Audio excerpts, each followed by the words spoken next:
Okay guys, we're back on a CJ.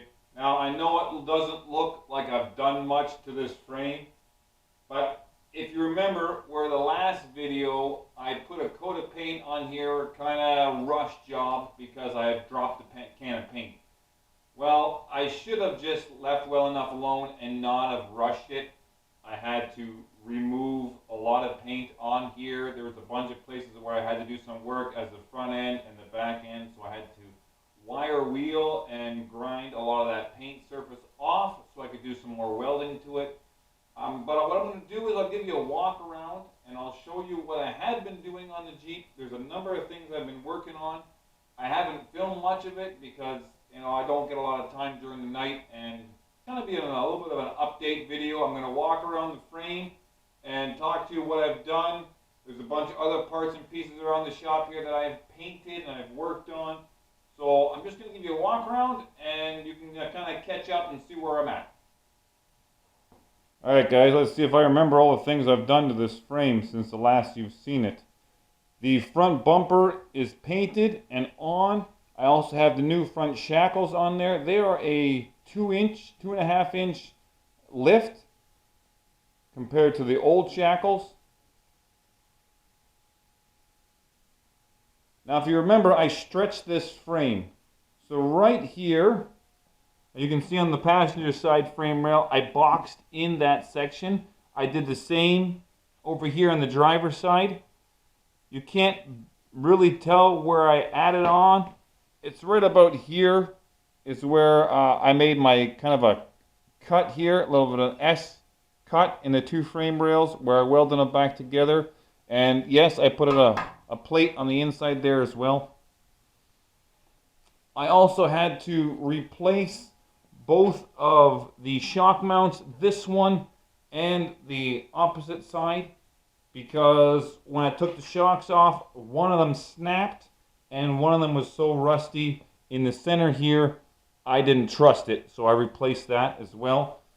Now another addition on the back here, I put a new rear bumper.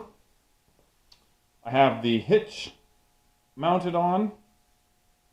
I also had to replace this V support brace as well here.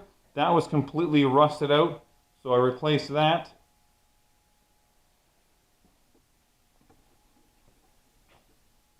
I also have the rear spring hangers there.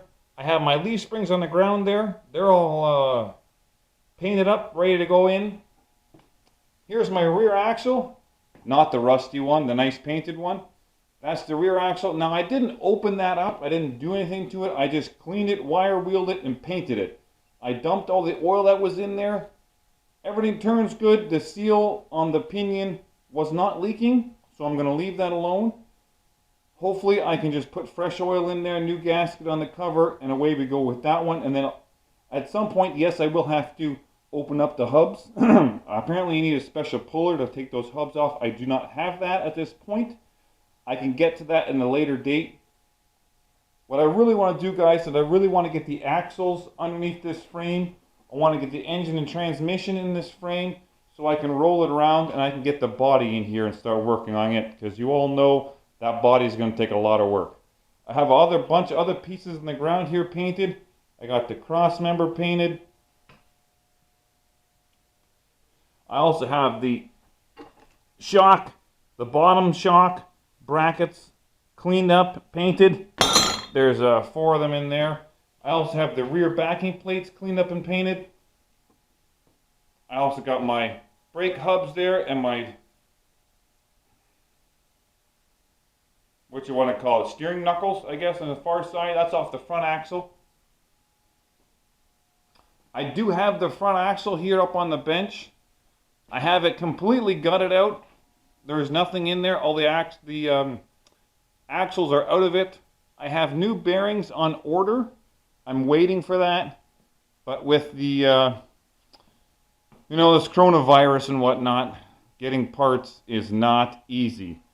But I have that all cleaned up. I'm going to put a coat of paint on that. Yet, over here is all the guts of that axle. I shouldn't say guts.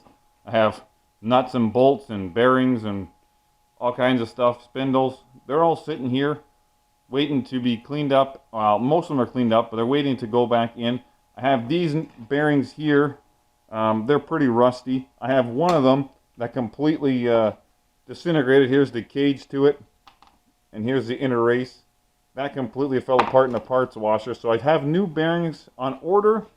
I have new of these felt seals and that rubber gasket kind of thing that goes over the end of that steering knuckle. I have those ones on order.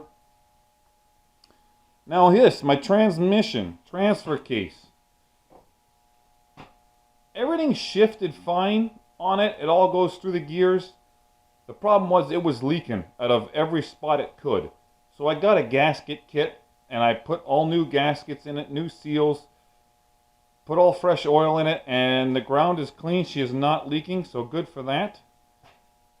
Here's my engine. You guys have seen that before. It's still waiting. I need a new clutch for that. Before I mate these two together, I'm hoping I can get a new clutch before I put them together. If not, I will just put the old one back in for now, and then once I get all the body work done and whatever, I can still pull the two apart and put a new clutch in it. Here's the ring and pinion from the front axle. They're all cleaned up, just sitting here, waiting to go back in.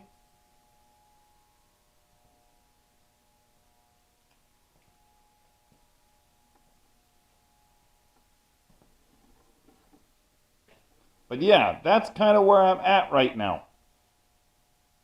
I'm so excited, guys. I really want to start putting pieces back together, but I need bearings for this axle. I figured I was this far. I had it taken apart to clean it and wire wheel it. I got some bearings on order. I'm really waiting for those to show up so I can put this axle back together.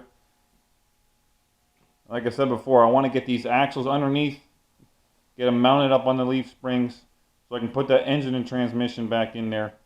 And we can see where this body is going to go, because we know we got a lot of work to do on that body. But that's as far as I am, guys. That's where I'm at. I've been doing a lot of work to it. I know I haven't done much videos on it, but that's where I am. This frame is 2 feet longer. Frames cut and welded back together. We're getting closer. We're getting closer. So yeah, there you go, guys. That's it. That's how far I am. I'm hoping I can get some new bearings for that front axle. We can get that sucker back together and get it underneath here. And then yeah, later on I will address the rear axle. I will pull those hubs apart. I got to put new brakes in them anyway. So at that point I'll pull the hubs out. I'll pull the axle shafts. I'll see what's going on in there. If I need to replace bearings, I will. I have a limited budget, which is zero, so we're working with what we have, trying to save as much bearing material. I know I should replace all the bearings. I know that. I can't afford it. It's just too much. This project is pretty big on its own. So that's it, guys. Until the next one, guys. Catch you later.